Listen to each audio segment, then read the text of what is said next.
खुलुमबाय गोजोन फुंबिलिनि गासैबो बड'लेण्ड बुब्लिनि अनसायगिरिफोरखौ बरायग्रोबाय। दिनै 2 जुन समबारनि फानजामुथिखौ फरायथिनो लादों आं भाग्यश्री बसुमतारिया। फानजामुथिनि गिबियाव दं मेष राशि। नोंथाङा समाजनि बेरेखा हाबा मावफ्लांगोन। गावनि गोरोन्थियावनो साजा मोननांनो हागौ। वृश्चिक राशि।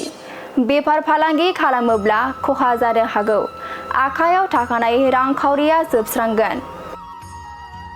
मिथुन राशि। बिनानावनि थांखिखौ जाफुंहोनायाव मदद होनो हागोन। बिनानावनि जिउआव खुसि फैगोन। कर्कट राशि। नखरनि जाथि खुरमाजों दावराव दावसि सोमजिनो हागौ। सुथुर जालायना थागोन।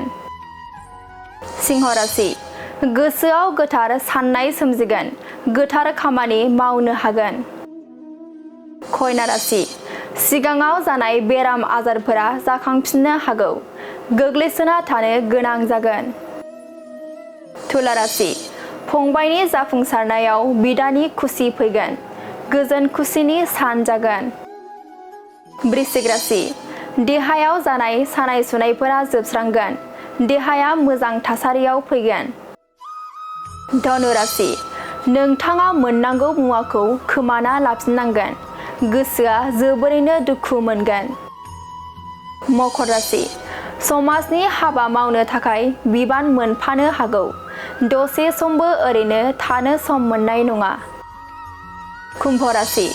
माबा मोनसे खामानिनि थाखाय दाबसे जायगायाव थाथेरनो सम मोननाय नङा। देहाया मेंखांनाय मोनगोन। मीन राशि। गावनि अहंकारावनो धोन दौलत जोबस्रांलांनो हागौ। गोसोखौ जोबोरैनो दुखु मोनगोन।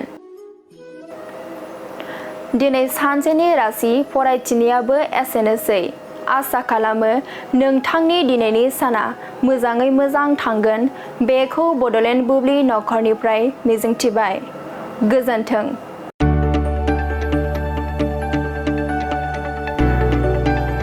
गोजोनथाव खौरां। बर'नि आंगोथार गोथाव ओंख्रि जानो मोजां मोनग्रा रायजो राजाफोरनि थाखाय गोजोनथाव खौरां। बर'नि आंगोथार ओंख्रि जानो मोजां मोनग्रा रायजो राजाफोरा बे गोदानै खुलिनाय लाइजौ हटेलाव हाबफैनो हागोन।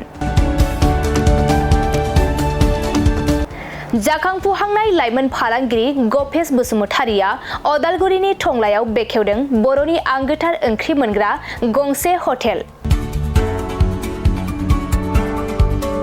अदालगुरि जिल्ला टंलानि मिउनिसिपाल बर्ड मावख'नि साखाथियाव गोदानै बर'नि गोग्गो जानाय आदारनि गंसे लाइजौ मुंनि हटेल बेखेवदों।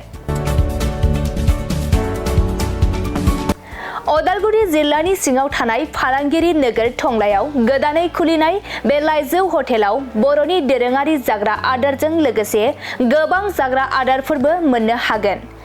गोदानै बेखेवजानाय बे लाइजौ हटेलाव अमा बेदर, बोरमा, लकेल ना, साम', नारजि, अनला खारै, थास', मैथा आरो नाफाम आरो गोबां आइटेमफोरखौ मोननो हागोन।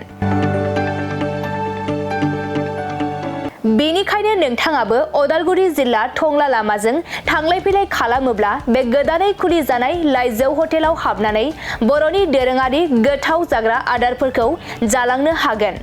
आरो नोंथाङा नैबे 9101758967 जानबुं नम्बरनि गेजेरजों खौरां लाहरनानै आबुङै मिथिना लानो हागोन।